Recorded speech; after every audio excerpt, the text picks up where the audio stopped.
জীবনে এই 5টি কাজ করবেন না, তাহলে নরক যন্ত্রণা ভোগ করতে হবে আপনাকে। শাস্ত্র অনুযায়ী মর্তে থাকা প্রাণী মৃত্যুর পরে হয় স্বর্গে অথবা মর্তে যায়, তবে তার চাবিকাঠি রয়েছে মানুষের কর্মফলে। হিন্দু ধর্মের সবথেকে গুরুত্বপূর্ণ পুরাণ হলো গরুড় পুরাণ। প্রাচীন বিশ্বাস হলো এতে ভগবান বিষ্ণুর উপদেশ লেখা রয়েছে। শাস্ত্র অনুসারে ব্রাহ্মণের 3টি লোক রয়েছে: স্বর্গ, মর্ত এবং পাতাল। প্রাচীন বিশ্বাসে স্বর্গে দেবতাদের বাস, নরকে অসুর বা দানবের বাস, আর মর্তে মানুষের বা যাদের মৃত্যু রয়েছে তাদের বাস। শাস্ত্র অনুযায়ী মর্তে থাকা প্রাণী মৃত্যুর পরে হয় স্বর্গে নয় মর্তে যায়, তবে তার চাবিকাঠি রয়েছে মানুষের কর্মফলে। ভালো কর্মফল স্বর্গযাত্রা করায়, আর খারাপ কর্মফল বা পাপ মর্তের দিকে ঠেলে দেয়।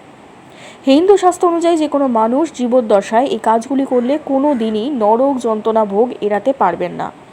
নাম্বার 1, হিন্দু শাস্ত্র অনুযায়ী যে কোনো মানুষ যদি পরের ধন অপহরণ করে, জমি জমা লুট করে, তাহলে সংশ্লিষ্টের নরক যন্ত্রণা এড়ানো সম্ভব নয়। শাস্ত্র অনুযায়ী নরকযাত্রা প্রচুর কষ্টের। নাম্বার 2, পবিত্র দাম্পত্যের সম্পর্ক যারা অপবিত্র করে তাদের জীবনে নরক যন্ত্রণা অবধারিত। বিবাহ বহির্ভূত সম্পর্কে যে মহিলা বা যে পুরুষ জড়িয়ে পড়ে, তাহলে তাকে নরক যন্ত্রণা ভোগ করতেই হবে। নাম্বার 3, যারা অন্যের জিনিসের ওপর লোভ করে তাদের স্বর্গযাত্রা হয় না, মৃত্যুর পর তাদের ঠাঁই হয় নরকে।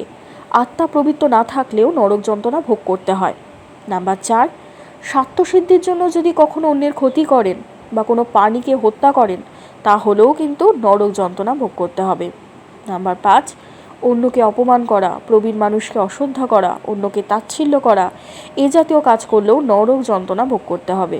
তাই জীবদ্দশায় নিজেকে সংযত রাখা অত্যন্ত জরুরি, না হলে নিজের বিপদ নিজেই ডেকে আনবেন। ধন্যবাদ।